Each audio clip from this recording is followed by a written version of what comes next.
You are listening to 101 with Tommie Zam. On 11th episode, we sit down with Kevin Romar talking about music and life. Let's do this.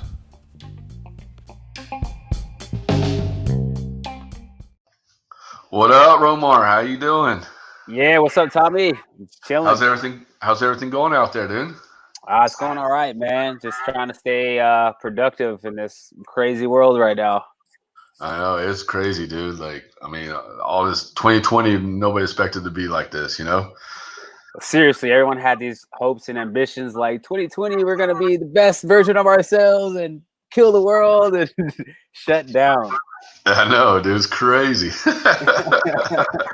I know. I got bored in Cali and I just took off to Florida, so I'm out here for a little bit, you know? Yeah, it's good to get out of Cali for sure. Yeah, I do miss it, man. I miss the food out there, man. Definitely 100%, man. The food out here is okay, but it's just different, you know? Yeah. What part of Florida are you in? Tampa Bay area, St. Pete. Oh, you're in the deep. Yeah, deep. Down south. Yeah. Like 30 minutes from the spot, man. Mm-hmm. So, yeah. So I'm just here for like a little bit, and then once everything clears up out there, I'm going to head back out, you know? Oh, sick.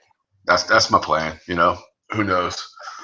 I feel you, man. I'm the same boat. I'm just floating around right now too, just trying to figure out what the next move is. Yeah, you have to, man. You know, we don't know what's going on out there. You know. Yeah, it's crazy. So you ready to start this, man? Yeah, let's do it. All right. Well, Kevin, I know a lot of people know who you are, but some of the audience that will be listening won't know who you are. Spill out, tell them about you. Yeah, my name is Kevin Romar. I'm a professional skateboarder, a DJ, producer, entrepreneur. I just do a bunch of things. And yeah, I've been skateboarding for about 18 years, been DJing for about 8 years. And yeah, just been living my life trying to figure out the next move.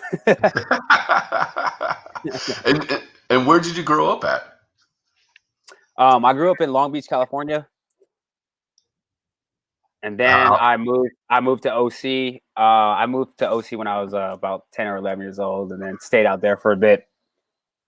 All so right. those are both my homes, Long Beach and the OC. What part of OC? Cypress. Oh, okay. Cypress pretty chill, dude. Yeah, that's the home of the skate shop called Furnace Skate Shop, and they took me under the wing when I moved from Long Beach over there, and then they got me into skateboarding. And from there, they just had faith in me, and I've been riding for them ever since. So it's a blessing. Hell yeah. And so did you start? So you started in Long Beach or Cypress for skateboarding? I started in Cypress. Okay. Yep.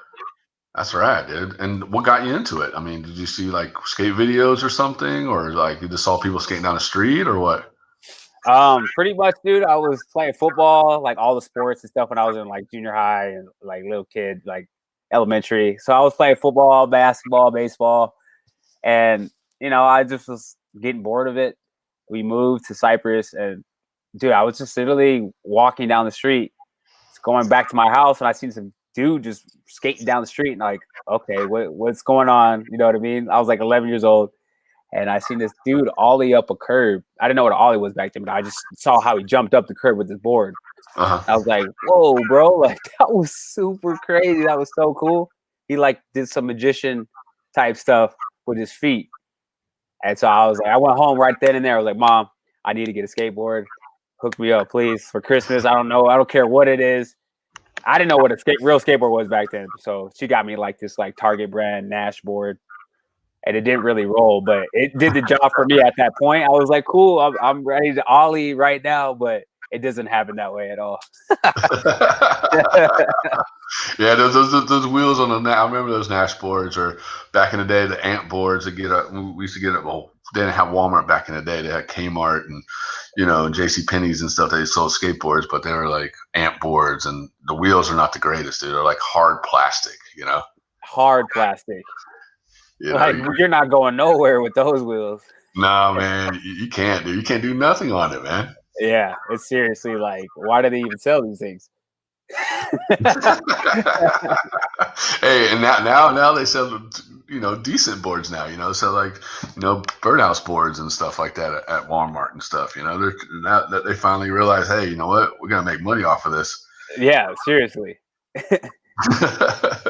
But so, all right, cool. So you started like, what you say, around 11, like when you're 11 years old when you kind of got into it, and then when did you officially like realize like I want to do this for the rest of my life, or I want to do this for fun or whatever, Yeah, when I was about like 13, I was like, this is really fun. This is something that's taken me out of my element, like what I'm comfortable with, like because I was just raised on doing like football, basketball, and all that stuff, like Kobe Bryant's and Michael Jordans. I was like, I want to be like them.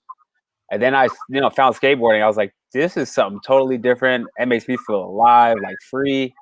Like I want to stick with this. So around like 13 or 14, I was like, yeah, this is what I really want to do. Yeah, that's awesome. And then like, because I know I talked to a lot of some people and stuff like that, and a lot of them, I think it was like were picked on for being a skater. Did you get like that when you're in high school, becoming a skater and stuff, or did you like kind of like not dress and look like a skater? Man, I had so many different styles. I got picked on like pretty much my whole life. Oh, really? Yeah, man. I used to. So when I moved from Long Beach to Cypress, I used to move around a lot, me and my family or whatever. But yeah, I had blonde hair. I started bleaching my hair. I tried to dye it silver. I was a fan of Cisco back in the day. No way. When the Dong song came out, dude, I think I was about 12 or 13. I was so hyped on Cisco. I was like, I need to get my hair silver just like him. So I tried to dye it. I tried to bleach it silver, but it like burned my head and it came out blonde. So I just ran with my head being blonde for about like 4 or 5 years. The real OGs know what I'm talking about. Listen to me. So I had blonde hair and I just kept that. And I moved a couple different schools throughout that time. But everyone was like, why does this kid have blonde hair at our school? Because no one was doing that back then. Like when Cisco did it, it was like, whoa, somebody did something different, as far as silver hair. Uh-huh. But like back then, dyeing your hair was just looked at as like, you're not normal. It is different, So yeah, I was just like always in a new different hairstyle like my whole life and got picked on. Skateboarding, I was always like, you're doing that white boy sport, blah, blah, blah, blah. That whole thing goes. And yeah, then I just stuck with it though. My coaches, I was still playing football and basketball at the time.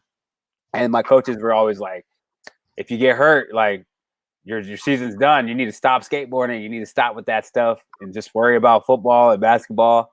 But I was like, nah, I just want to skate. Like, I don't care if I don't play on the next, football game. I just want to skate. Yeah. And they started to see that, and they were like, yeah, okay, he really wants to do that. Then I would get injured and go to practice, and they're just like, look, you got to pick one or the other. Like, you can't do both. So yeah, I picked skateboarding. I was like, yeah, I'd rather do that. I don't want to be. I started seeing that I don't want to be in the. I'm not gonna be in the NFL. Little 5 foot, 7 guy, no big old muscles. I don't take steroids. You know what I mean? Like I can't take a big old 300-pound hit like that.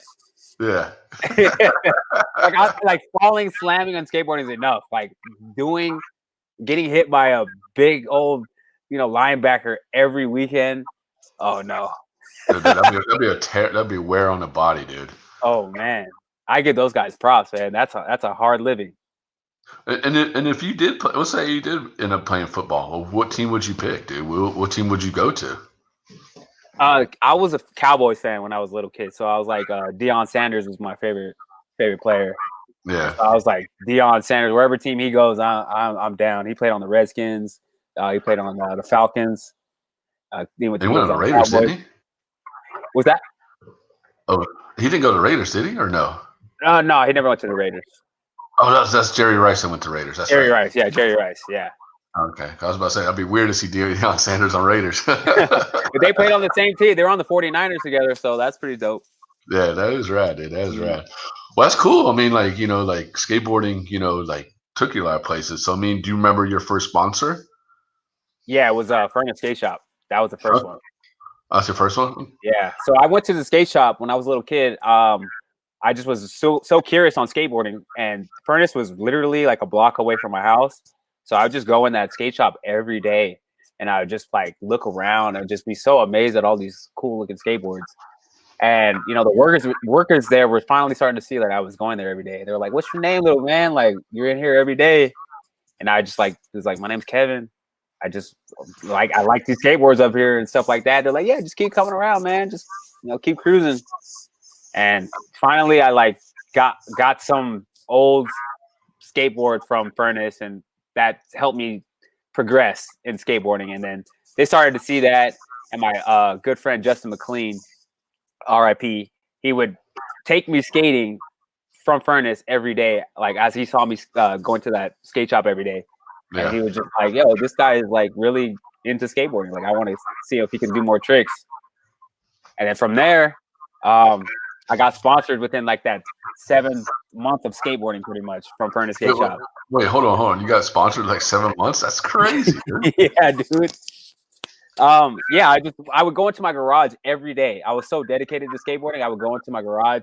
I would print up how to kickflip. You can go on Google back then on these like the old PCs. I would look up how to kickflip, print that out, and it showed you step by step color images. And I would read it. I'd read it every day. Like, okay, I'm gonna flick my feet like this, and that, and the third. And it took me so long to like actually learn how to kickflip. But once I did, I was like, all right, cool. I can learn the next step. But all I could do when I got sponsored was do a varial flip, kickflip, and a pop shove it, and they sponsored me. and they sponsor you in 7 months. Like, yo, this dude's yeah. And they're like, this dude's ill, dude. He can do varial flip, pop shove it, and kickflip. We got him. Yep. My boy Justin was like, "Yo," they told the owner to come outside. He was like, "Yo, my boy's got tricks. Look at him skate." They're like, "All right, can you kickflip off the curb?" I was like, "Yep." I kickflipped off of it. I varial flipped off of it, like 4th try off the curb. And then they're like, "Okay, that's cool. We'll start giving you some boards." They were giving me old boards at first, like old used boards. They're like, "Yeah, take this for now, and then if you progress, we'll start hooking you up." And then yeah, rest is history from there. But that's the story of 7 months into skateboarding. Dude, that's crazy, dude. Like, but think about that. I mean, back then, like doing kickflips and stuff like that, that's pretty rad, Yeah, it wasn't like next level like it is now. It's just back then it was like, kickflipping off like a 5 or 6 was like hammers, If you did a 10 stair, you're like, whoa, that's crazy. Yeah, but I mean, also too, I mean, like being sponsored. I mean, to get sponsored by a shop to do kickflips, that's pretty rad, Oh yeah, I got lucky, man. I was super lucky. Yeah, and because nowadays you have to do like crazy stuff, to get sponsored. Yeah, and I didn't give him a sponsor me tape either. That's the cool thing. I didn't ever give him a sponsor me video of me, busting my ass. I was literally at the skate shop every day. Dude, that's so rad, dude. That's so rad. And is there something that you wrote for Chocolate for a while or what? Yeah. So I was getting stuff from Powell for a minute, and then I went to Pop War, and then Mystery Flow for a second. This was like early on. And then Chocolate, I gave Team BK, he's a rep out here in California. I gave him my sponsor me video, and he gave it to Chocolate. He gave it to like Rick Howard and Mike Carroll. And I watched my sponsor me tape in front of them. It was pretty insane. And then they were like, "Yeah, like we want to hook you up with boards and stuff like that." And yeah, I started getting hooked up from them for about 4 years, but I was only flow. And I was trying to get on the team. I was like seriously trying. I would give them footage every week. Like just like I was going in the Furnace skate shop every day. I was like giving them footage every week, like staying on it. But I never got on. But yeah, I love those views, man. It was cool, good times being over there at Curl Tap. What was your whole experience like to be on Chocolate? I mean, to know the history of it, what was it like? How did you feel about it when they said, "Hey, we're going to flow you with Chocolate"? Oh man, I was like a kid in a candy store. That was my favorite brand when I was a kid. I was like Chocolate Girl, best videos. I was like blown away. Cause I watched my video in front of Mike Carroll and Rick Howard, like sponsor me tape when I was a little kid. Like that right there. I was so nervous. I was sweating. Hopefully they like it. That's right. Who's your favorite skater you looked up to on Curl Tap? Beeble. I like Brandon Beeble. He was one of the dudes that he took me under his wing, so he instantly became one of my favorites. That's awesome, dude. And then how'd you get on blind? Dude, I was skating Wallenberg contest. So I was getting chocolate. I was skating a chocolate board at that contest, pretty much. I was on chocolate flow, and I was trying to nollie 360 off the 4 block. This big old 4 block in San Francisco. It's like one of the most landmark spots. Mm-hmm. And I was trying to get buck. I was like, I need to be fully sponsored, not this flow stuff. So I was giving it all. And I was trying nollie 360, and Phelps was there. Jake Phelps, the Thrasher homie, RIP. And he was hating on me the whole contest, the whole entire contest. I remember that contest. I remember that. Yeah. One. Dude, I couldn't go without him like making jokes about me every single time I went. It was crazy. And I tried to barrel flip it. It didn't work out. And I started trying nollie 360, and I started sticking them. And Phelps was still hating on me, but everyone in the crowd was like, "Nah, Romar is tight, man. Like you need to let him skate." And then I seen Bill Weiss like stand up for me. He was like, "Look, Phelps, you need to back up." You know what I mean? And I didn't know he was the blind team manager at that time, but I was just like hyped that Weiss would stand up for me like that. He did all the digital videos and stuff. Yeah. And after that contest, I was like, you know what, dude? Like, I might have to switch sponsors. And I told Jared from Bones, Jared Lucas, this guy he runs for the team manager for Bones. I was like, I want to get my footage to blind, not knowing Weiss was the TM for blind, not knowing he was at that contest.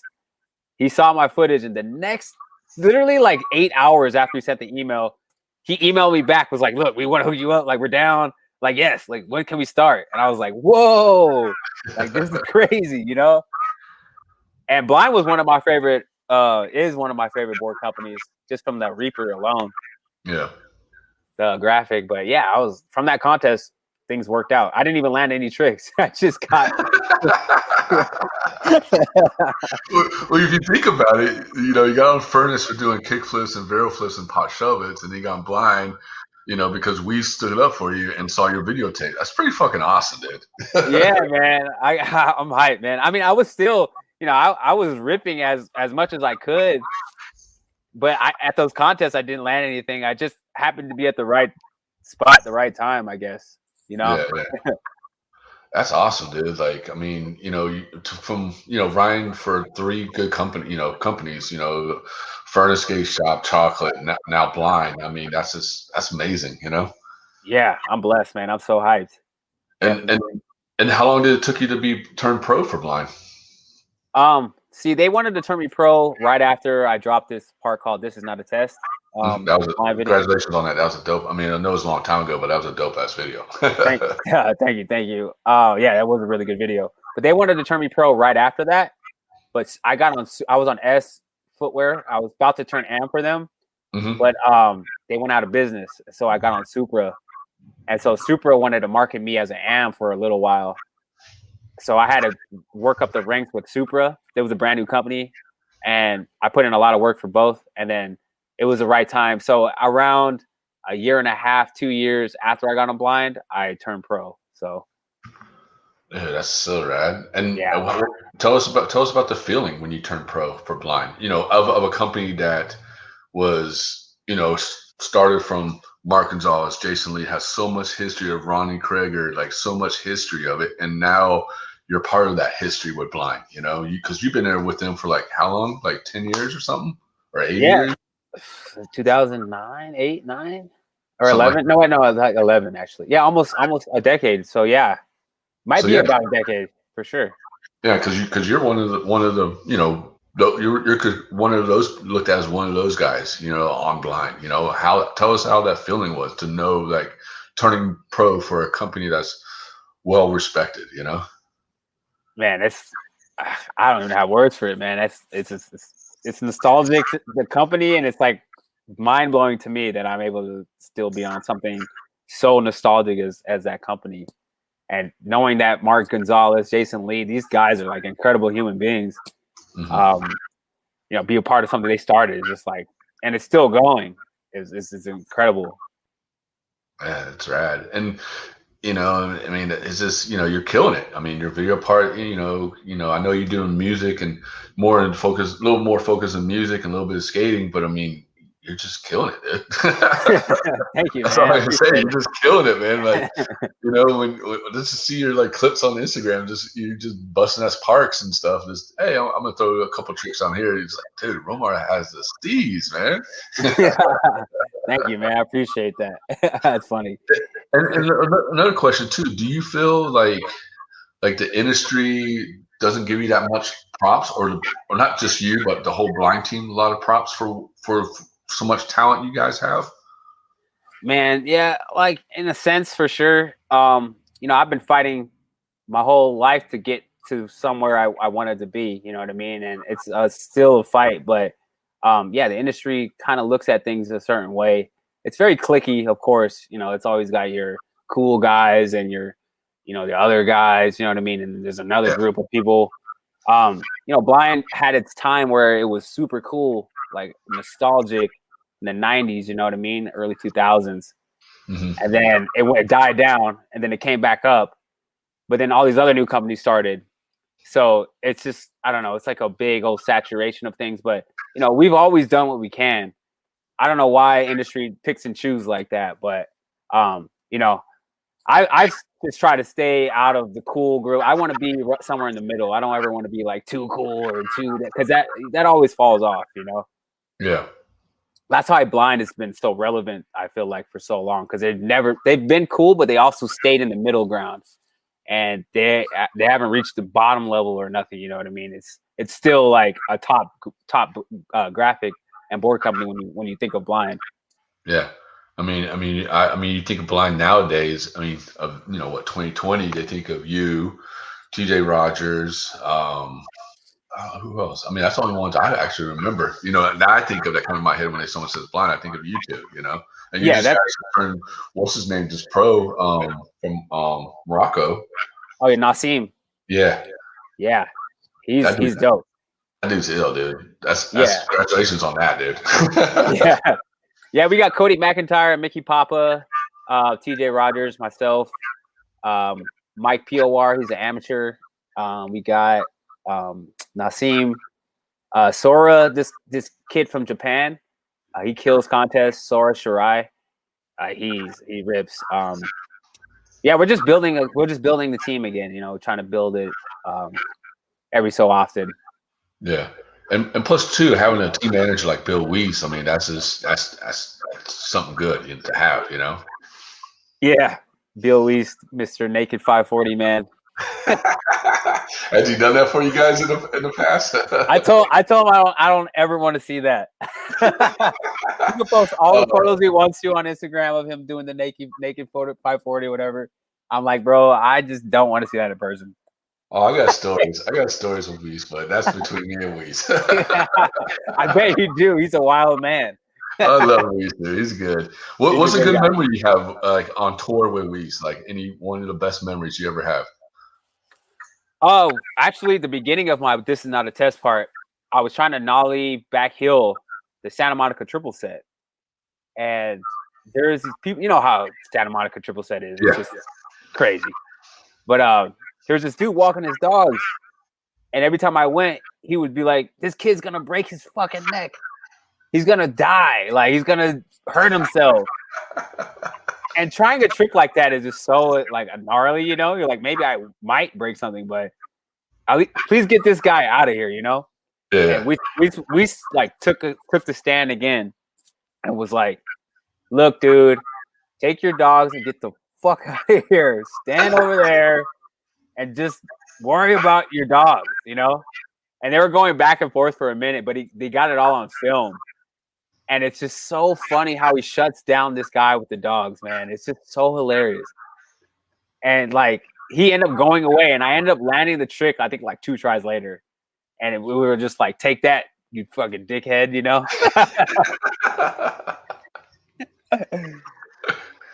Yeah. He's always one of the guys that stands up for everybody, bro. I've never seen somebody do like that, you know? He takes the charge. Yeah, he does, dude. Luis is the best, dude. He is the best. I love that guy, man. Yeah. I love that guy. Definitely do, man. And so what else you guys, what's planned for blind? Anything special or anything going on or video part? Dude, I've been skating a lot lately just because of this COVID thing has shut down all DJing and music stuff. Mm-hmm. So I can't really do any of that. So it's like I'm going back to my like first love is skateboarding. So I've been feeling really good on my board, and I do want to go film another part. I'm just trying to figure out the best way to go about this. Yeah. Would rather be a Thrasher part. I know Weiss wants to maybe do another blind video, but that's all up in the air right now. Dude, that'd be sick. Another blind part, dude. That'd be insane. It would be dope. I was thinking about it. Like, yeah, it'd be good. No one's seen a blind video in some odd years, even though they were coming out every year and a half before. What was the last one? I think it was IOU.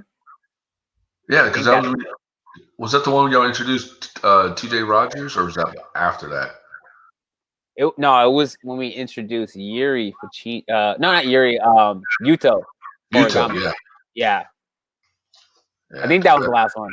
I can't remember. I've forgotten a lot of what's happened before. There's been so many videos. There's been so many videos, man. I just been like, oh, I don't even know which one's which anymore. So are they going to allow you guys take the Dew Tour? Because I mean, you guys won Dew Tour like what, 2 in a row, or something like that? Yeah, I think 2 or 3 in a row, something like that. Dude, that was crazy, dude. Like, you guys shut down a lot of big names, big companies. You know what's crazy? Blind also won King of the Road, and they never invited them back. They never invited us back. I wasn't on the team yet, but Jake Duncombe, and all those guys were on the squad, and they won that. And I don't know why they never invited Blind back to the King of the Road. But they didn't invite you guys back for Dew Tour this last year. Yeah, I don't know. No, I don't think so. They're afraid of you guys, dude. They really are, man. That's the industry, man. They're afraid of us. They're afraid of the people that are too good. Well, because it's just, the industry is just crazy, dude. It's just, they pick and choose who they want to win things and this and that. You know what I mean? And they don't give respect to people like you and TJ and there's so many different other skaters out there that kill it. They just don't get the respect. Unless they big part of the cool guy club or part of this club or that club, or you hang out with this person or you film with this person or something. It's not what skateboarding is about. You know what I mean? Exactly, man. And I think that's the whack part. I feel like skateboarding would be so much bigger and better if they got the people that actually rip. You know what I mean? Like, there's people that everyone rips, but it's so cliquey and friend. Like, they want to put the friends on the team, and that's cool and all, but we need the diversity. We need to get people that actually could make skateboarding become bigger. Yeah, fun and bigger. Yeah. It's sad. You know what I mean? Some days I look at it and I'm like, dude, why is this person turned pro? Who is this person? You know what I mean? No hate on the dude. He might rip in other people's eyes. But I'm just like, who is this guy? I never heard of this person before. And that's today's day and age. Like, you don't have to do anything, I feel like, to turn pro. You just have to be a nice person and smile and respond to your fans on Instagram, and you turn pro. That's how I see it now. You just got to have like 20 million people following you and you're turned pro. Yeah. It's like, what is this? This is not how skateboarding, you're supposed to pay your dues. That's with any sport though, or anything, you got to pay your dues. Yeah. You don't even have a video part anymore. Like, no one puts out I've seen a couple people turn pro without putting out a video part. And I'm just like, what in the world? Exactly. I'm with you on that, dude. I'm totally with you on that, man. So let's change the subject a little bit. Music. So what got you into the music? It's crazy. I've been a fan of music, and I've been having my ear to music since I was a little kid. So me and my sister, she's a little older than me, but back then with cassette tapes, we used to see who had the best mix recording off the radio. Mm-hmm. So I would go like Power 106 or the LA radio stations out here, and just combine all these songs that I felt like were good, and we come back a week later and see who had the best mix. So that's a form of DJing right there. Yeah, straight off cassettes, So I've always had that ear for that, and then finally I got my own turntables and mixer, And I just learned from there, like, oh, this is exactly how cassettes work. You know, it's a little more buttons and stuff, but literally from just doing the cassette thing, that's what got me into DJing and everything.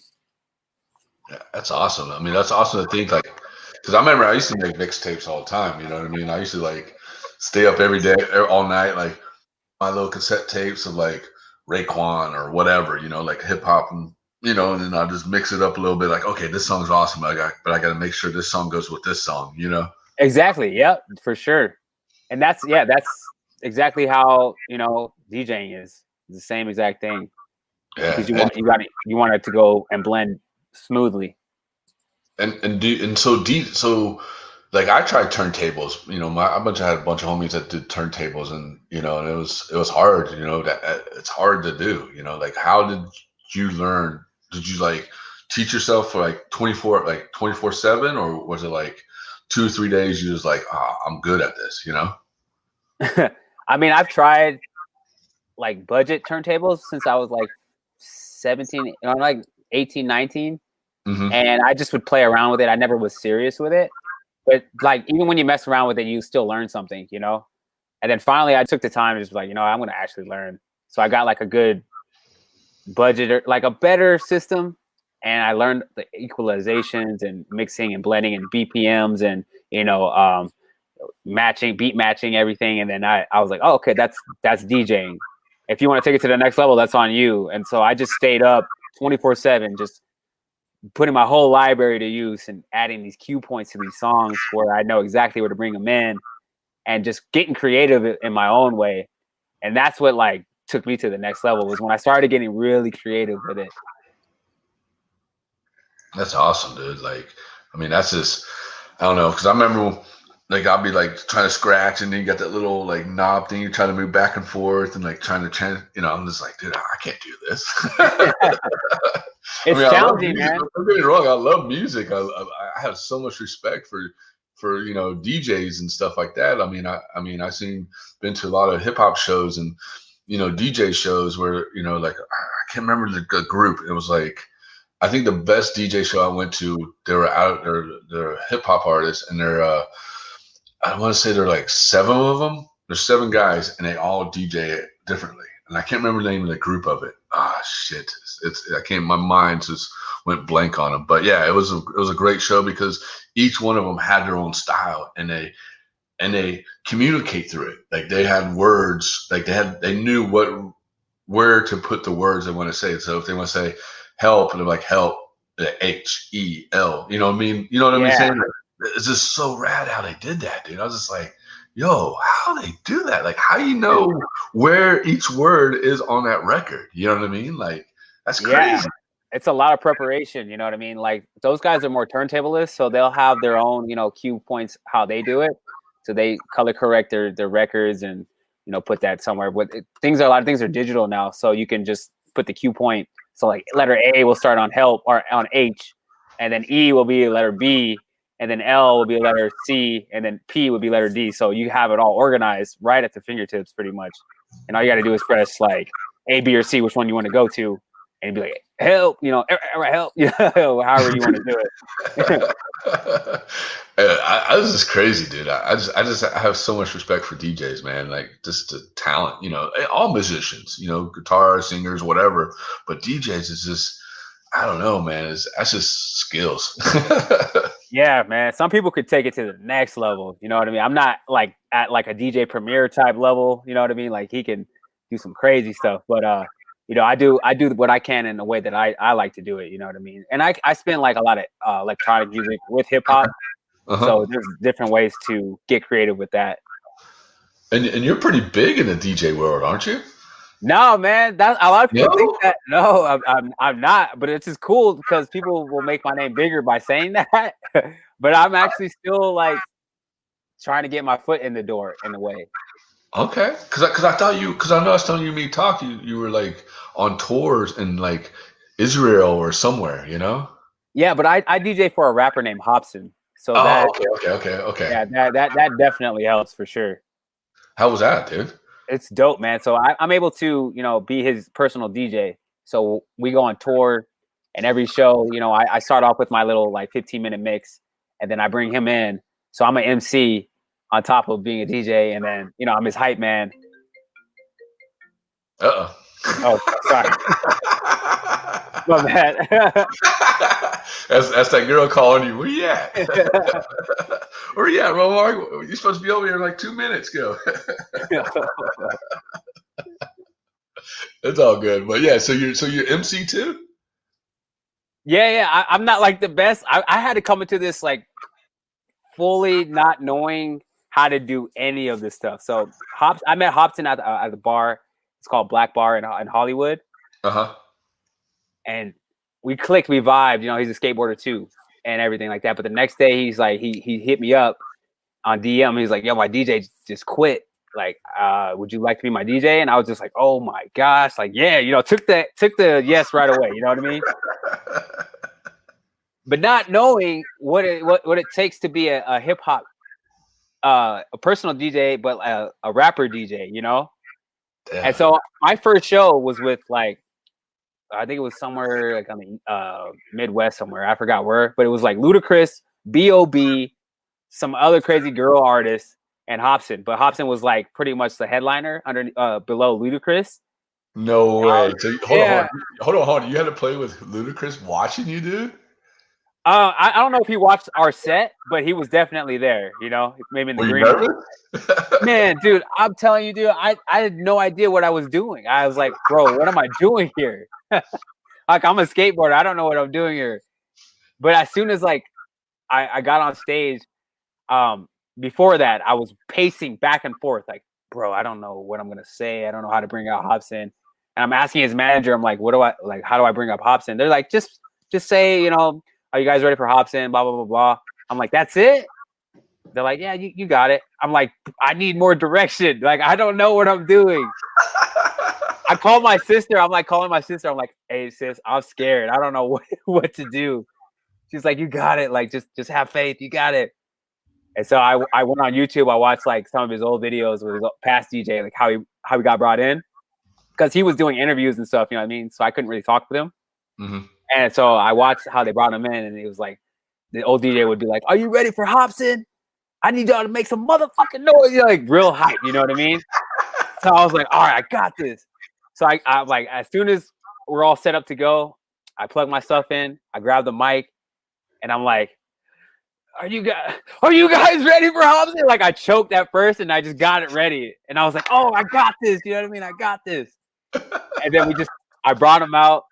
And I didn't know at that time how to read. Like, he has a bunch of lyrics that pause. Like, you're supposed to take the fader and bring it down when he says like his punchline. Mm-hmm. I didn't know I had to do all that. You know what I mean? I didn't know. Sure. Yeah. So I'm just like, standing there pressing play on each track pretty much. I didn't know what to do. And then I learned eventually, like, oh, okay, I need to do this at this punchline. I'm glad that he was an artist that would walk me through it though after that, because he just wanted me to be his DJ. That's all I thought he wanted me to do. I didn't know he wanted me to get creative and stuff like that. Okay. Then now we're like A and B pretty much. We're like, good. Yeah, we're done. That's awesome. And like, that's just crazy, man. Just, like, just jump out there and like, hey, here you go, you're my DJ, and you're like, oh shit, dude. Like, yeah. Literally, bro, there was literally like 15,000 people in the crowd, and it was so gnarly. And knowing that Ludacris is probably literally watching you guys, and he is on the screen in this little VIP room, watching you guys smoking a blunt, and just like, yeah, I like that guy. Yeah. Man, I want to say the first like 5 to 10 shows were so nerve-wracking for me, because I have never experienced something like that ever. I was DJing little like clubs here and there, but I didn't have to be on the mic. I didn't have to like say anything. All I had to do was just perform, But this took me to a whole nother level where I had to dive in head first, and I was just like blown away by the results. It wasn't easy. It was definitely scary, man. It was probably one of the most scariest things I've ever had to do. But after conquering that, I was like, man, I can DJ anywhere now. Like, it's no problem. So do you get your shows? Do you get a lot of skaters that come out to your shows? They know that you're DJing at one of his concerts and stuff. Yeah, man, I definitely on the European tours or anywhere on the East Coast, even West Coast tours. There's always like 10, 15 skaters at his show, and they're like so hyped. You know what I mean? That They're like, a oh, pro skater is actually one of their favorite rappers, DJ. So it's pretty that's sick, that's awesome. And how was it in Israel, dude? bro. That place is sick, man. I wanted to stay there longer. I wanted to go to Jerusalem, and I wanted to go to like all those biblical places. You know what I mean? But like being there was just so insane. I felt like I was in like America for a second because it's kind of similar in a weird way. But I deal with a lot of, sorry to interrupt you, but yeah, I deal with a lot of Israel skaters and filmers out there, and they send me a bunch of stuff all the time, dude. And like, dude, they got so many good skate parks out there, dude. It's ridiculous. They do, huh? They do. And the skate scene out there is like huge. So if you ever want to go, just let me know, and I can hook you up with the right people. Yeah, bro. I want to go back there for sure. I want to go see a bunch of cool spots in Israel. It's just like such a nostalgic place.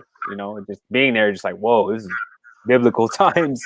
Like dang, this has been around for a minute. While touring, other than Israel, what was your other favorite place to travel to? Dude, I love Australia. I love that place. I like Amsterdam. I like, dude, all like the European countries. That's my favorite places to be. I just love the accents over there. Oh, really? Yeah.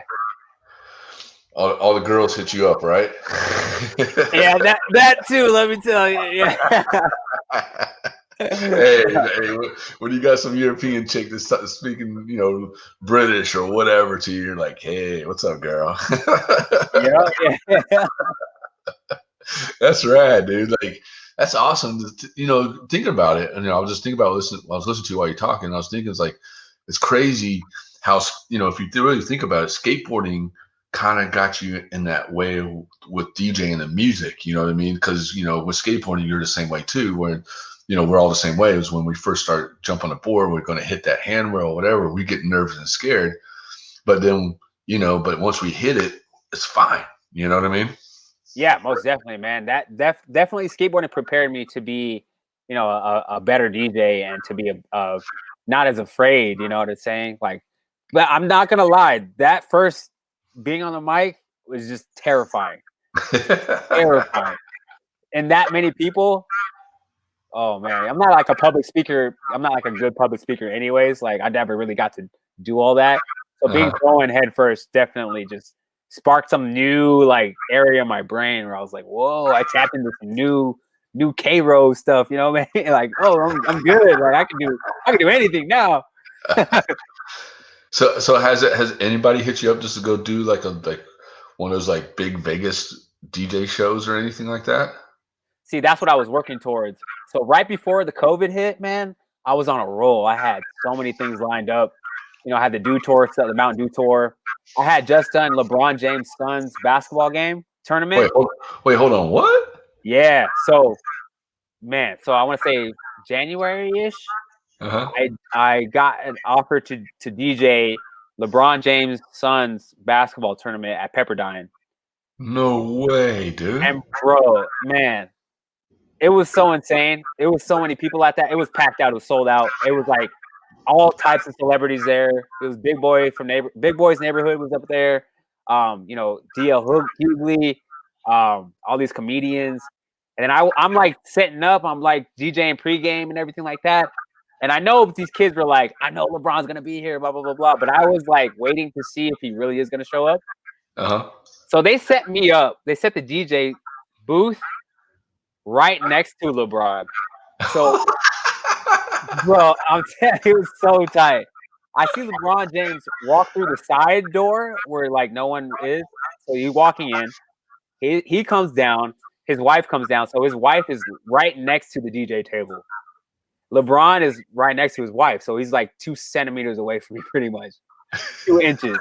And then next thing I know, I see Drake walk in. I'm like, oh my gosh, yes. Like, this is tight. So Drake walks in, sits right next to LeBron pretty much. And then they got their whole entourage right on the floor seat pretty much. And I'm like, dang, I'm really DJing for like everybody right now. It's crazy. Were you nervous? See, no, I was not nervous at all. That's the cool part because I got set up from all these other DJ gigs to be like real confident with what I'm doing. Mm-hmm. And I told one of the guys that was working there, I was like, if any celebrity comes, I'm gonna play their song, whatever. So Drake walks in, and the second timeout goes, I start playing a Drake song. But before it drops, I think it was like "In My Feelings," the song called "In My Feelings." Mm-hmm. Right before it dropped, I have a DJ tag that goes DJ Romar. I put that on. It's like DJ Romar, and then it goes right into his song, and then they all look towards me, and I'm like, yes. And there's like a whole video of it on like floating around on social media of that clip. It's so sick. I'm like, dude, heck yeah, man. Let me ask you, did you have the dreads or did you have the fro? I had dreads. It was this January. Yeah, it was this past January. Yeah, okay, but, okay. Yeah, I was, man, I was on. So after that, I was like, had so many things lined up. I was like, all right, I'm gonna really do this DJ stuff, you know. I really got. I had so many cool gigs even before the LeBron Drake thing. I was like, that's like my foot in the door to really push this thing. And then COVID hit, and then, like I said before, it's shut down. That sucks. Yeah. But dude, so were LeBron cool? Like, did you meet him? Did you talk to the dude or what? I talked to his wife for like a second, not like that, but just talked to his wife. Hold on. You're hollering at LeBron James' wife? Like, what's up, girl? No, I'm joking. Nah, so like, okay, so when halftime hit, all these kids were like, oh my gosh, like LeBron's probably one of the biggest superstars in the world, you know what I mean? Yeah. So when halftime hit, all these kids rushed down to meet LeBron, but they wouldn't let him. But they were cramming the DJ booth. And Drake and LeBron are like standing on like the court side and everything right next to me. And like I couldn't even move at that point. But these kids knocked down one of the Coca-Cola bottles that was on the DJ booth. And it spilled. And LeBron's wife's purse was on the table. Oh. And I was like, oh shit, like, oh man, like, oh no. And like I moved it and I tapped her. I was like, hey, your purse got soaked with Coca-Cola. She's like, she looked at the purse and she just moved it over a little bit. Didn't even care. Like, didn't even care. Bro, I think it was like a $50,000 purse too. It was so gnarly. She was probably like, nah, I ain't worried about it. I got like 6 of these at home, man. They ain't no big deal. Literally. It didn't even faze her. And I was like, well, at least I tried, you know, like to warn her about it. That's funny, dude. But I couldn't even get to LeBron or Drake. I didn't even know how to even approach that, you know. But sorry, go ahead. No, I was saying, what kind of music did you have to play? I played all like top 40 hits, you know what I mean? Just all the hip hop bangers of today. But yeah, I'm in LeBron. I was in LeBron's story a bunch of times. Like him and his wife would take selfies, and I'm like right in the corner DJing, like right next to him. It's pretty cool. I got tagged so much throughout that whole experience. You're photobombing their videos. Yeah, bro. There's some cool photos, man. Drake, LeBron, and like me right next to them, like just looking towards the game and all the action shots. I'm like, dang, that's dope, man. Those are memories right there. How'd you get that gig? Like, you knew somebody that hooked you up, or what? So I DJ for Pepperdine University for the sports teams there. Mm-hmm. So they're all really cool there. So they had a tournament for LeBron's James son at Pepperdine. So they're just like, since you're our DJ, would you like to do, you know, their games? I was like, oh hell yeah, like no problem, for sure. And they're like, all right, cool. We'll see you tomorrow. It was literally the day before. And then the lady that sets everything up was like, she's like, you're gonna be so happy where we set you up. I was like, what you got? She put me right next to LeBron. And I was like, I gave her a big old hug after. I was like, you're the best. Like, so hype. That's rad, dude. I'm so happy for you, man. That you probably felt like a little kid in the candy store, dude. Yeah, man. I'm still buzzing off that. Like, that's like a never-ending buzz for sure. Hey, that's a memory, dude. Like, cause you gotta think about it. Like, you know, like when we see, like, we're skaters, you know, and we hang, you know, we know so many pro skaters and Tony Hawk or whatever, all these big name people. We know all these people. To us, it's like whatever. You know what I mean? Yeah. And then, but we go out and meet somebody like LeBron James or Drake or some famous person. We're like, whoa, you know what I mean? Like, whoa, this is so and so. For real, man. It's a shock. It's just like wow.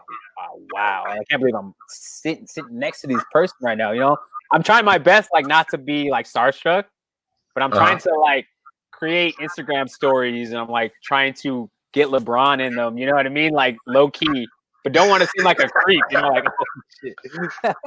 Hey, how many girls you got hit you up after all this, after playing there?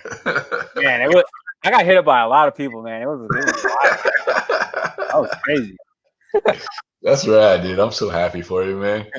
And another question too is like, how do you pick your music? Bro, I search music. Like I love to do that. So I have all these playlists just set up with top 40s or like EDM stuff, or you know, the dubstep stuff, like anything that is dope. Like I have it all situated. So I have the ear to, you know, gravitate towards certain moods, and I understand energies in a weird way. That's like the science of DJing. Mm-hmm. So when I'm playing a song and I'm like, all right, this crowd likes this song, that makes me know the next song will be similar to that, but a different type of energy, but still like, whoa, this is dope. Who is this DJ? You know what I mean? It's just a science to it. And do you pick do you go through like jazz? You like do a mixture of everything, like a little bit of jazz, a little bit of this, a little bit of that, or?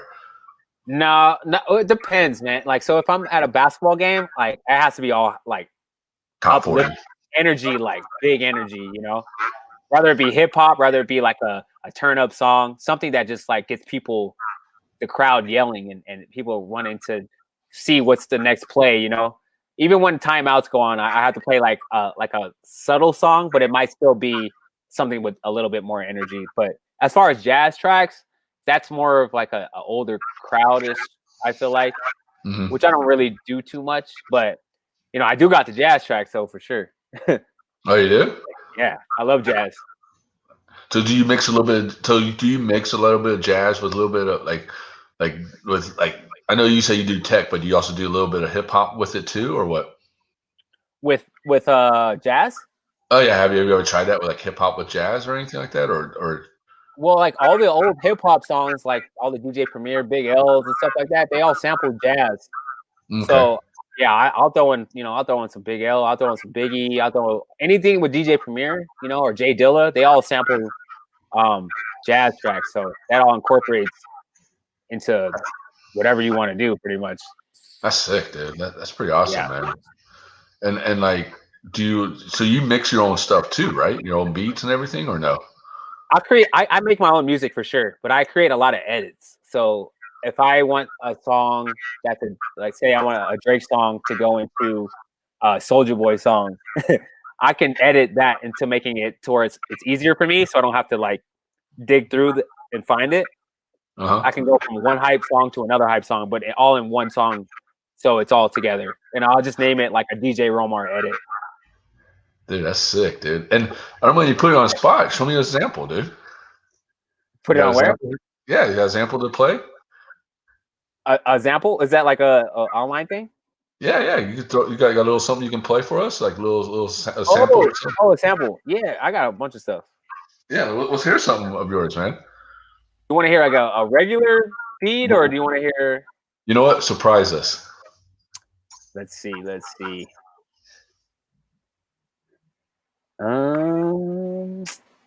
Hey, I'm gonna be your MC.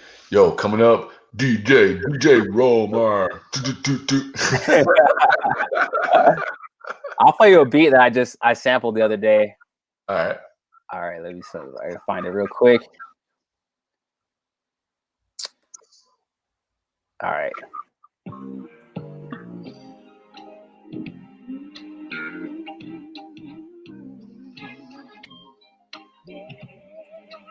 Oh shit! I like that.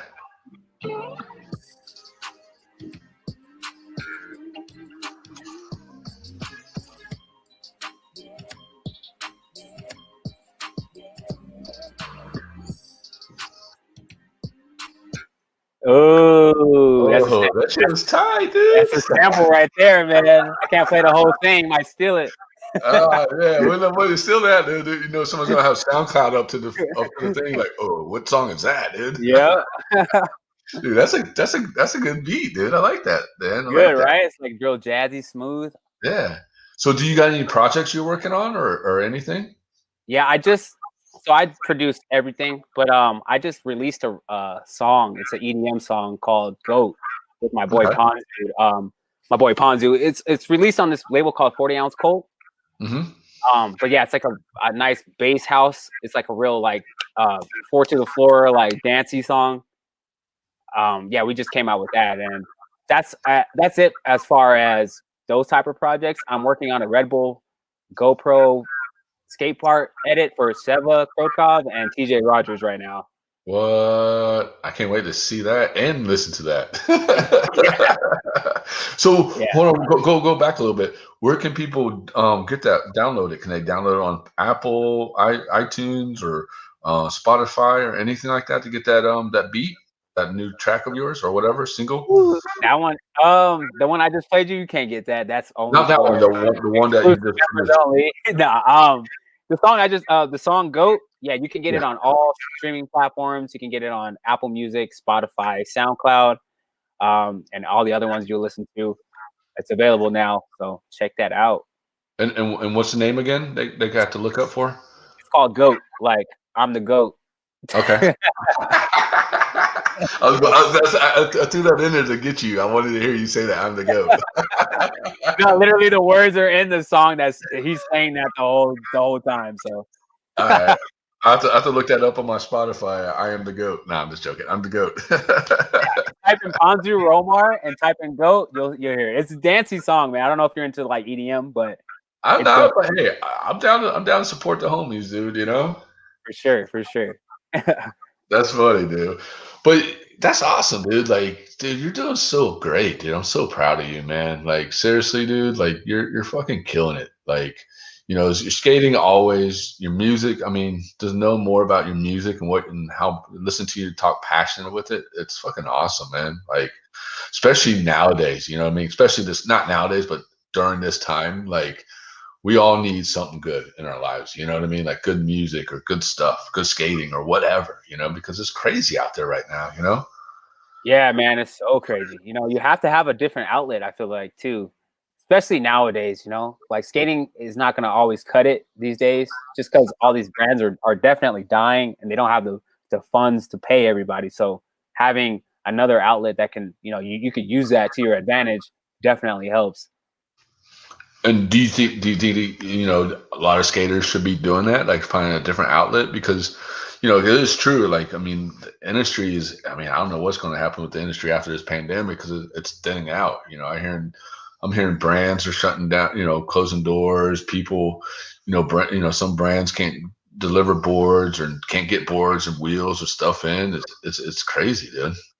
Yeah, man. I feel like after this pandemic, it's just going to test the real skateboarder, the real human being. You know what I mean? In all aspects, in DJing or whatever it may be, that's self-employed. You have to really find another passion or make a business or something that's going to help you, come out of this strong. And if skaters aren't doing that right now, and they're hoping and wishing that it'll get better soon, like you're like hoping and wishing for it, like it's not gonna happen soon. That's like really real talk. It's not. So I feel like you got to definitely find something else. You know what I mean? While you still skateboard though, because things could clear up. I don't know. I don't know where it could. But definitely having a backup helps for sure. No, 100% agree on that. And you just dropped a board like last week, man. And tell us a little about this board that you dropped.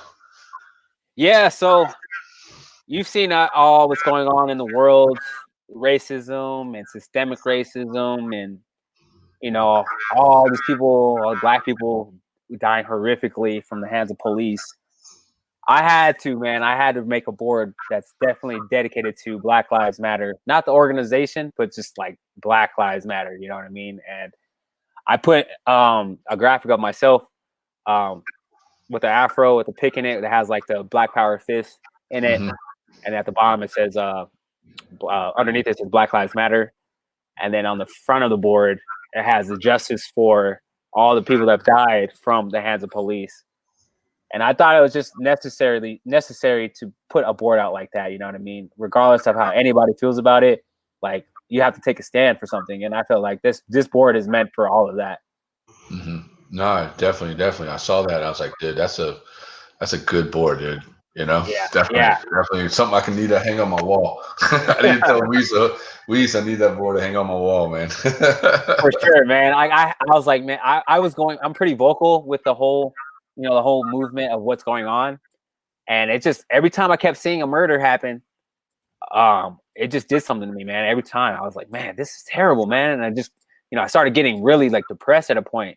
I was like, man, like really Black people are really dying. I don't care about any statistic or whatever that it may be. I'm looking at it through the lens of another filmer of what's happening. And I'm watching a horrific murder. No one's supposed to see murders like that in general. You know what I mean? No. At all. So seeing that like every day seemed like it definitely messed up my psyche. And I was like, bro, I have to do something for the culture, for the people, just drop this board. And I called Weiss about it. He called me actually and was like we want to do something. Like we know that where you stand and everything like that, but we're willing to work with you and put out a board or whatever you want to do, just let us know. So we came up with that idea with the board and we made it happen, and it sold out in the first like 4 hours. We put it up. Yeah. That's awesome. Congratulations, dude. That's fucking awesome. But none of the money goes to me. None of the profits go to me. It all goes to Color of Change organization, and it goes to putting money back into the communities so that no one has to die by the hands of police, pretty much. No, it's fucking crazy, dude. Like it's I know there's been like so many ones after many other ones, but I think the one that most stand out to me is a dude getting shot in the back 7 times by a cop, and it's like, dude, what are you doing, man? Like, haven't you guys learned your lesson? Like, it's been 6-7 months of protesting, and like cops, haven't you guys been watching this? And they don't care, How are you gonna shoot somebody 7 times? And then you watch another video of like another person that's not Black walking away or just intimidating a cop, and they don't get shot at all. So you're like, what is really going on in this world with police?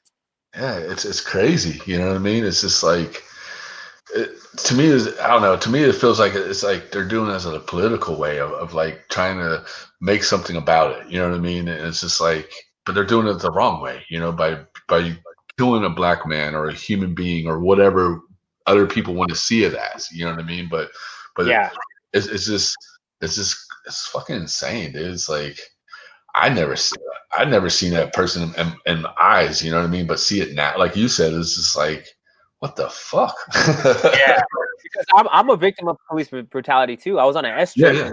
Yeah, and I was with like Scuba Steve and the rest of the S footwear team, and they singled me out. They profiled me, and I was the youngest one on the team at the time, and I got choked out. Just exactly what you're seeing on all these murders and people right now with police. They did the exact same thing to me, and it was in the same town that George Floyd got murdered at in Minnesota.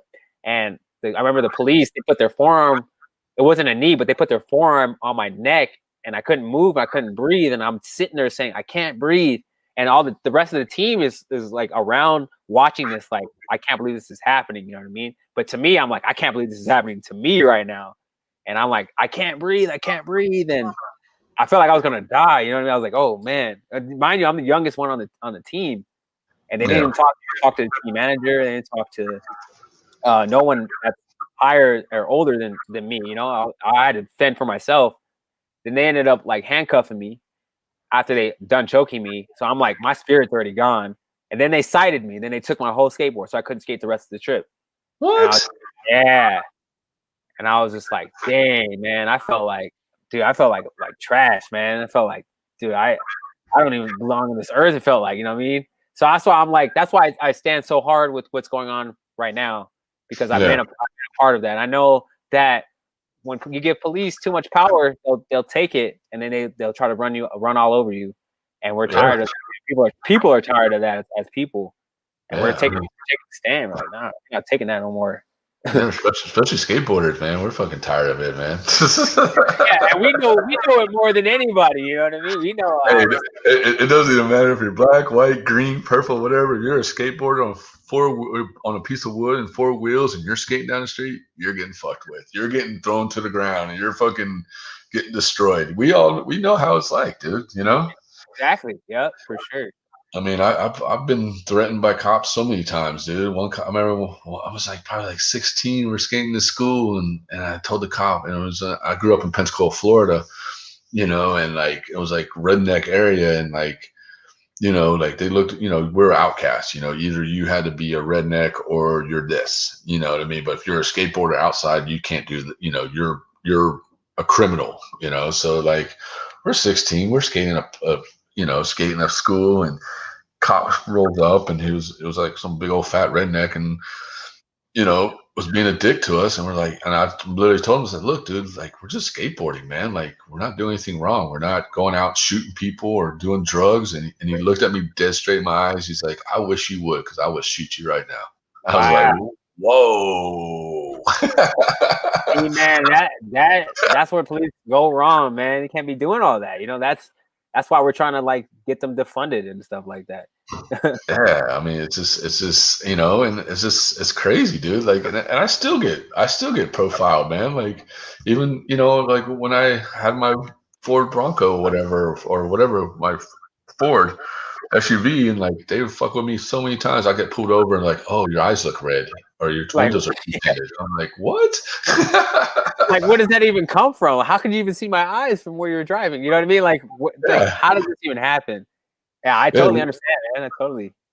Yeah, I had this one cop that pulled me, and I laughed too. I was like doing a food delivery. I think I was doing like DoorDash or something. It was in downtown San Diego. I remember this, and it was the funniest thing. And I saw him behind me, and I was like, "Oh, dude, they're gonna get me for something, dude." And then I did everything right. I put my right signal on. I turned right, didn't run through the red light or nothing, and then all of a sudden, beep, beep, they pulled me over. They ran a tag, and I was cool with them. And I was like, "Yo, so you know, what did I do?" He was like, blah blah blah. So I gave him my information. He went back, came back, and I know he wanted to run my tag and see if I was anything criminal on me. And the only thing he said, "Oh, you don't have a license. You're supposed to have a license plate from your car." I said, "Well, I'm from Florida, dude. Like, I don't know what you're talking about. We don't do that." He's like, "Well, in California, you need to have a license plate in front. That's why we pulled you over." I was like, "You serious?" Wow, dude. Taking the job too serious, man. I was like, "You serious?" I laughed too out of his face. It's like, wow. But I really know why. I really know why he pulled me over, man. Just to see if I did anything wrong, you know. Yeah, I know for sure. I've Yeah. been profiled just like that too. You know, it's by the car I drive, or just they thought I looked like somebody. It's like, how do you think that I look like somebody? You know what I mean? Like, what does that even come from? And they It's say you get crazy. out the car, you're like, no. As soon as you fight back with the cop, they feel like you're wrong.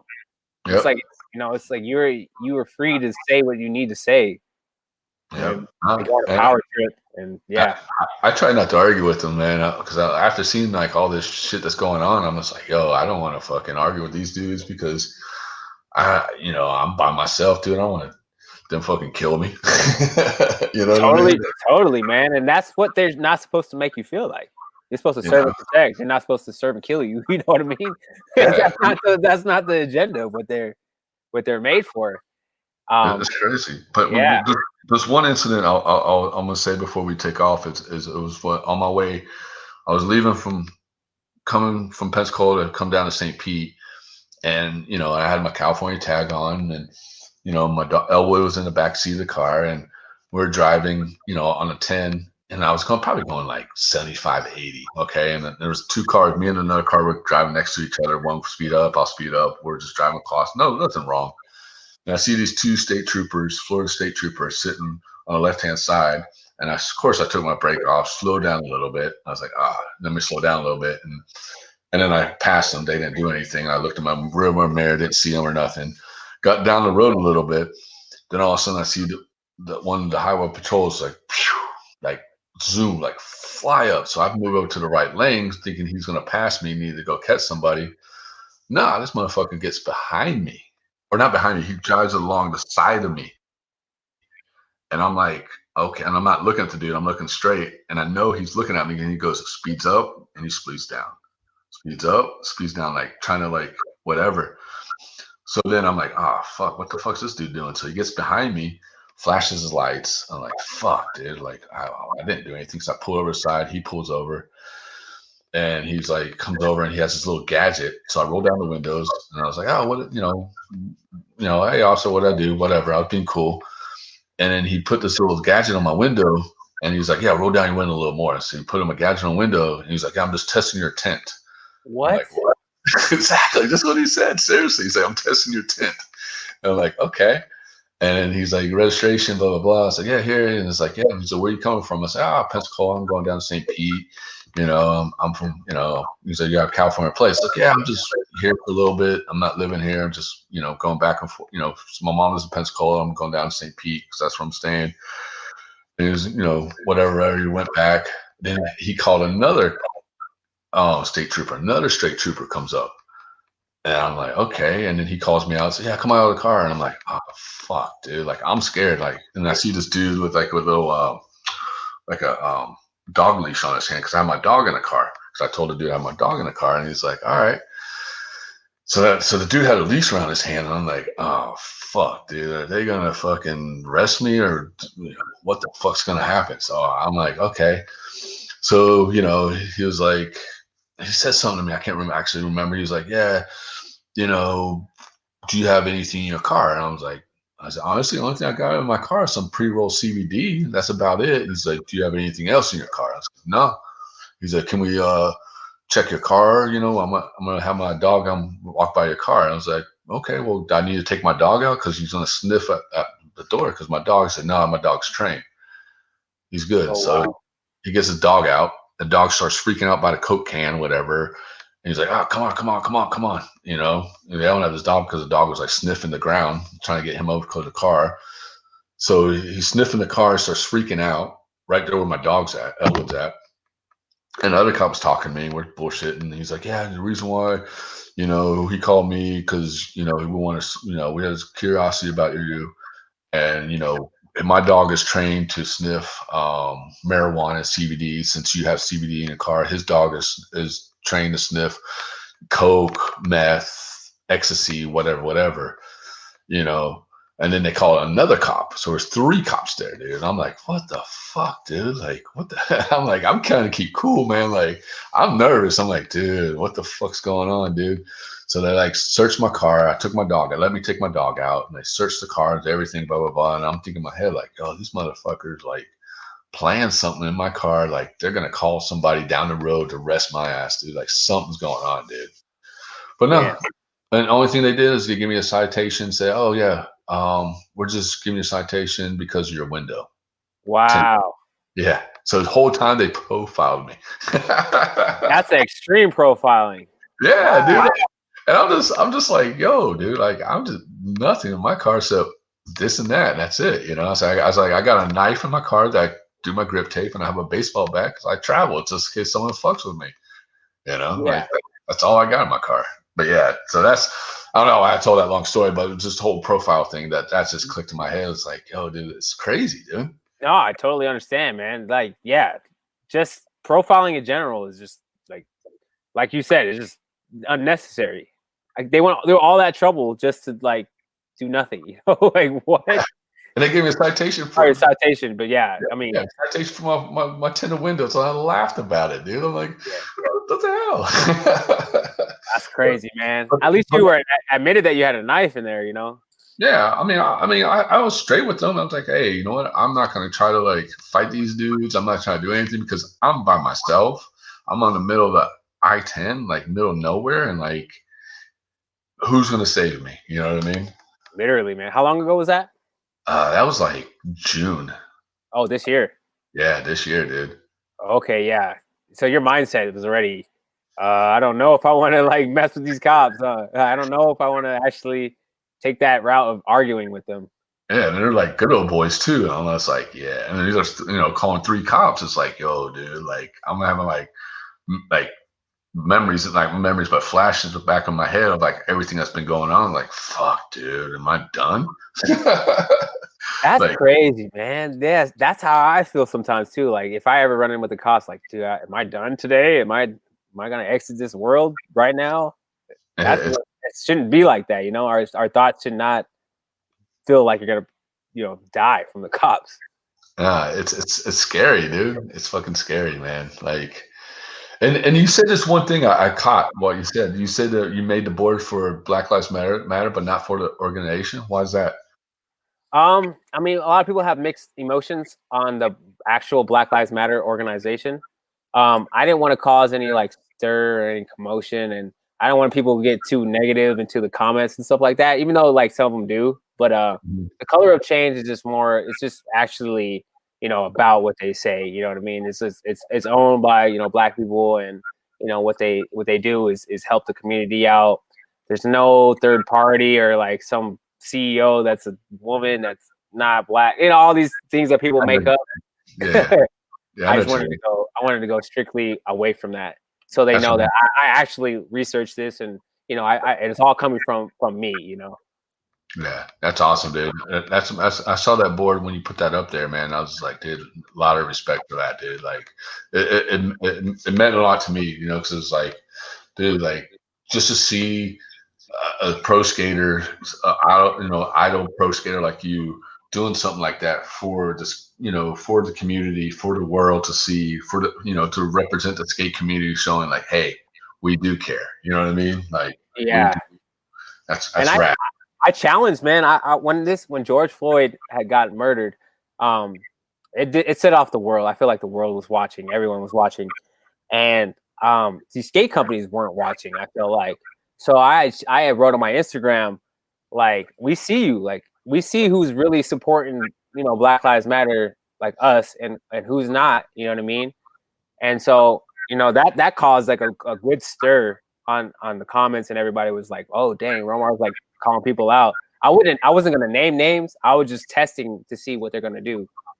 And then they came out with this Blackout Tuesday thing with this I saw that. stupid black square. That's how I feel about it. It's just like a black square isn't really gonna do anything. We spent like 400 years trying to, become civil in this world. A black square for one day isn't gonna do anything. No, but I get where they're coming from. But but I see these companies only post black square, and they didn't do nothing else after that. So that made me have to write another thing on Instagram. I don't want to be that guy that like is always just like saying stuff, but in that particular time, I felt like it was needed to challenge these companies to be like, look, we always skate your vegan products or your so and so's new stitching, and we were promoting it and everything like that. Promote us, like promote the culture. Show us that you stand for us, stand for something.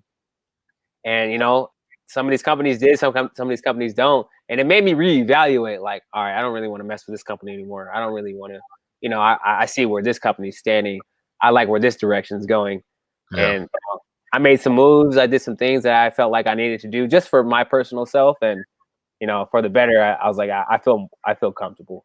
Good. Yeah, no, I definitely know what you're seeing, because I saw the same thing too. Because I for me and Carl running TSM Media, we 100% support everything. You know what I mean? No matter what you are, what color, we support everything. We always have. Yeah. And and I sit back and and I watch too. I see what didn't post things, and what media people didn't post things, and they post black square things, and and like, I'm not calling anybody out, but they know who they are. Exactly. Yeah, they know who they are. But I do see that, you know what I mean, and like, I was waiting for somebody to call me out for me posting, positive things about things and that shouldn't be happening, but nobody did, because I was like, hey, you know what? I'm doing this for me and Carl. We believe in this. We believe that Black lives do matter, and police need to stop killing humans, blacks, whatever. You know what I mean? They need to stop this. And it's like we shouldn't even have to be saying Black Lives Matter. You know what I mean? We're just trying to matter, and that's sad in itself. That's an issue in itself to even have to say that, and that's why I think the world should wake up. It's not a political statement. It's not. It's just like we're just trying to fit in with the rest of the world, like we should, and not be charged with murder for or charged for anything that's like we didn't do, that we're innocent until proven guilty, and not be killed over that. Think how many black people who are in jail for no apparent reason. Yeah, exactly. And then you get the same. So you'll have like a white person, be charged with the same thing as a black, but they'll get the lighter sentence than a black person, and it's like so unfair, the injustice of that, and that's where like this whole thing has been waking up everybody. Like, okay, that's not fair for that. You know what I mean? And I think that everyone now it's gotten to a point where it's kind of coincided with everybody. It's clashed with everybody.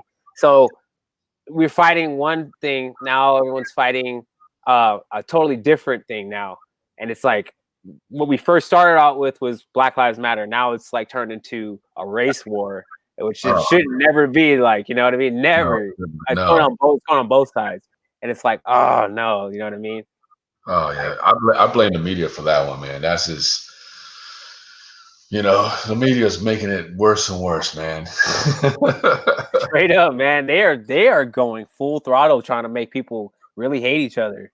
Yeah, they're trying to make a civil war out of this, like a black and white thing, and it's like, people might listen to me what I'm gonna say and I take it the wrong way, and people will, but I mean. And I tell people this, it's yes, there's a big, huge issue with cops killing black people. There's a huge thing, for huge, huge, huge things, and that needs to stop. But a lot of people understand what the media wants to show is a white cop killing a black cop, or a black person killing white cop killing a black person, and they make that a racial thing.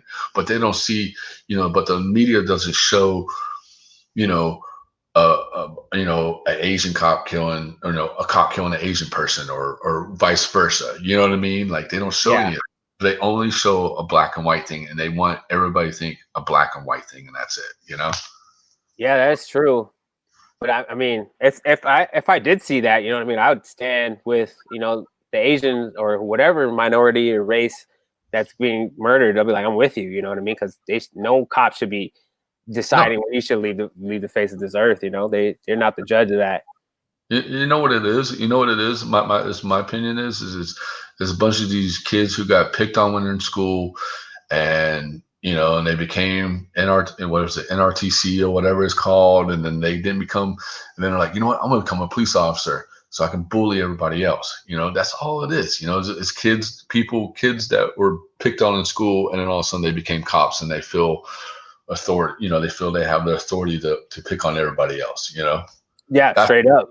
That's just my opinion. You know what I mean? And it's fucking sad, dude. It needs to stop, man. Like, it's just like you, man. You said you were honest. You said you had a knife in the car, right? So yeah.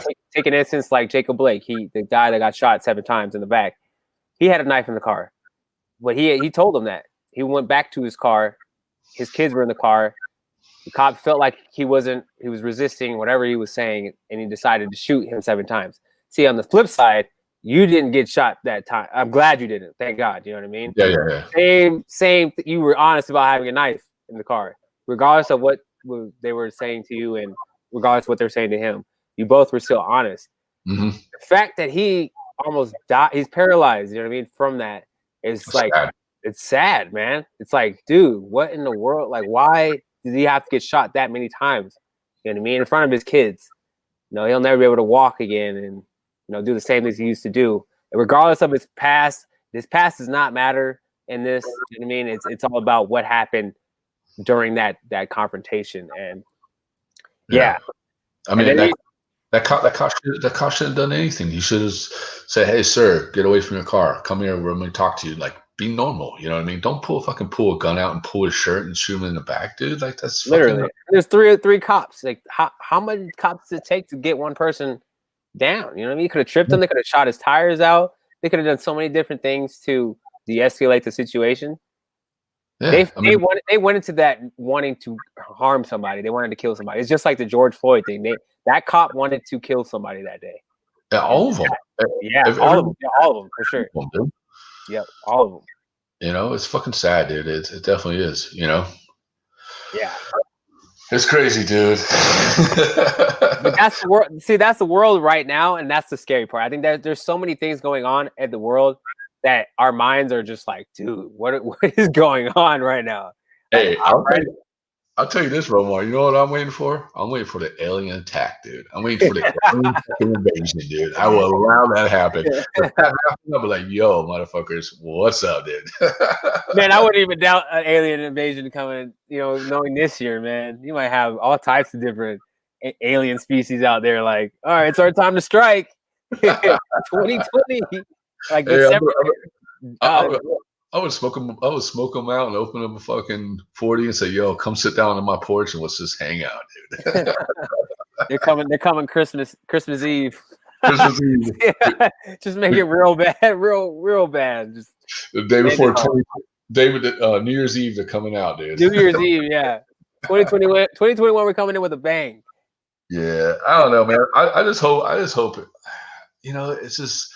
I don't mean to talk about this too much, man, but it's just fucking sad, dude. It's crazy, dude. Like with everything going on, man, with the pandemic, that thing is just, I don't know, man. I think it's just so hoax. It's so, I don't know if it's real, not real. I don't know what's real, not real. You know what I mean? It's definitely real. I might think they might be blowing it out of proportion a little bit, but it's definitely real. My mom has had a couple people that's had it and passed from it. But no, you're fine. I mean, that's just the way. There's so much misinformation out there that everyone gets confused on if it's real or not real, and that's not our fault. That's their fault. The WHO and CDC and all that stuff. That's them not telling us the right information, and that's what we're stuck with, So we'll never know really what's going on until they figure out a vaccine, which I don't think anybody wants to take. I think like they're not even past phase 3. They want to ship it out. You might turn into like a frog or something if you take that. Hey, if it gives me superpowers or mutant for that shit, dude. You might be able to fly, dude. Just like Flash, turn into Superman. Hey, I'm down for that, dude. I'm down for Spider-Man shit, dude. Yeah. But yeah, we won't know until after this election shit's over with, dude. I'm so over that too, man. We got that too, man. That's a whole nother topic. But yeah, I've tried to tune out as much politics as in that sense, because we'll never know. You know what I mean? We'll never know. It's rigged, and Trump is the worst. I don't like Trump. I don't know if you like Trump or not, but yeah, I don't vote at all. Hey, you know what people ask me? They ask me, "It's like, yo, are you gonna vote?" I said, "Yeah, I'm gonna vote for Tommie Zam, dude. I vote for Tommie Zam, and I still have won the motherfucker." That's the only way to go. But yeah, I don't care for any of them, dude. I'm not a political person. I don't care about the president. I don't care about the government at all. It's all fucked up, dude. Yeah, and we're gonna be jacked for the next 4 years anyway. So it's like, well. No matter who's in it. Who could really fix this? You know what I mean? No one. Yeah. We just gotta worry about ourselves, man. Mm-hmm. So Romar, one last thing, dude. So you got anything to say to the new upcomer skaters, the musicians, and anything to the world? Yeah, if you're trying to become a professional skateboarder or just skate in general, no, it's not easy. It's hard. You're gonna have to really put your right foot and left foot down as hard as you can. You got to take it. You got to take what you want, because they're not going to just give it to you. And do it with passion. Love that thing, and you'll get far for sure. And with music, you have to do the same exact thing. It might be even tougher. You have to create a brand, create your image, and go off that. Let the music speak for itself, but also let your voice speak for itself, because it's not going to be given to you. No matter how much you want it to, you have to go out there and grab that. So all you little kids out there, or anybody, keep the passion alive, do what you got to do, and you'll make it for sure. Oh yeah, dude. That's tight, man. That's tight. Well, Kevin, dude, I'm so hyped on everything you're doing, man. Like your skating is always on top, man. 100%, dude. And like, I'm stoked for you, man. Like 100%, man. And you have done so much for skateboarding, and I want to say thank you. Thank you, man. I appreciate that, man. That means a lot. Yeah, definitely want to say thank you. And music, keep that shit going, dude. I want to see DJ Romar up in fucking with 20,000 have his own stage and like fucking girls throwing bikinis or Yeah. whatever, man. Just fucking have your own show. And if you do, make sure you invite me because I will be there. Oh yeah, you'll be on guest list for sure. VIP. Let's get it. All right, all right. Well, Kevin, thanks for coming on the show, man. And I just want to say something real quick. This Sunday at 11 a.m. Pacific time, it's going to be TSM Live Show Season 3, Episode 6. Of course, I'm going to be your host, and we got a great episode for you. We have Debo coming on there. We have Josh Silva and Gene is going to be playing. Definitely, you can check that out on E360 TV on their mobile, on Apple TV, Roku, blah blah blah, or you can watch it on our Facebook. The whole show and stuff. But Kevin, just want to say thank you so much, man. Like, dude, you're killing it, man, and I'm proud of you, dude. Thank you, Tommie. I appreciate that a lot. It means a lot for sure. Hell yeah, homie. All right, man. Well, take care of yourself, brother. Yeah, man. You too. Stay safe out there. Definitely, man. All right, peace. Late.